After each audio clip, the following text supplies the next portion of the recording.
अप्रैल का महीना था। सूरज मानो आग के गोले की तरह धरती पर बरस रहा था। गांव की पगडंडियां सूखी और फटी हुई थीं, जैसे धरती ने भी प्यास से अपना मुंह खोल रखा हो।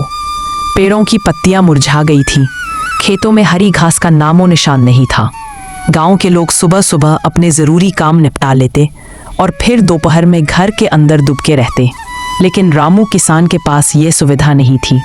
उसकी गेहूं की फसल कटने को तैयार थी और अगर वह देर करता तो दाने झड़ने लगते। उस दिन भी रामू सुबह सुबह खेत में पहुंच गया। उसने सिर पर गीला गमछा बांध रखा था ताकि धूप की तपिश कुछ कम लगे। सूरज ऊपर चढ़ते चढ़ते तेज आग उगलने लगा।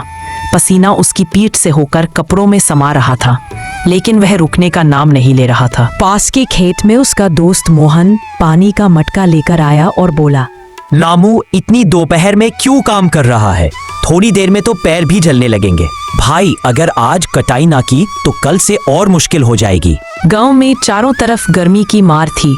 कुएं का पानी भी गुनगुना हो गया था। तालाब का पानी सूखकर कीचड़ में बदल गया था। औरतें दूर दूर से पानी भरकर ला रही थी। बच्चे घर के भीतर खाट के नीचे पड़े रहते, बाहर जाने की हिम्मत नहीं करते। दोपहर होते होते हालत और बिगड़ गई। हवा भी लू में बदल गई। पेड़ों के नीचे भी ठंडक का नामो निशान नहीं था। खेत में काम करते करते रामू के सिर में चक्कर आने लगा। उसने दरांती एक तरफ रखी और थोड़ी देर के लिए पेड़ की छाया में बैठ गया, लेकिन गर्म हवा के झोंके उसकी थकान और बढ़ा रहे थे। गांव के बुजुर्ग लोग कहते थे कि अप्रैल की धूप बैल को भी पागल कर देती है। सच भी था।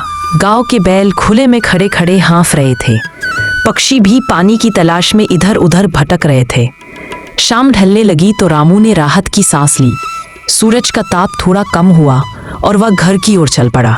रास्ते में उसने देखा कि कुछ बच्चे बोरियों से पानी के बचे कुचे बूंदे इकट्ठा कर रहे थे ताकि प्यास बुझा सके। यह दृश्य देखकर रामू का दिल भर आया।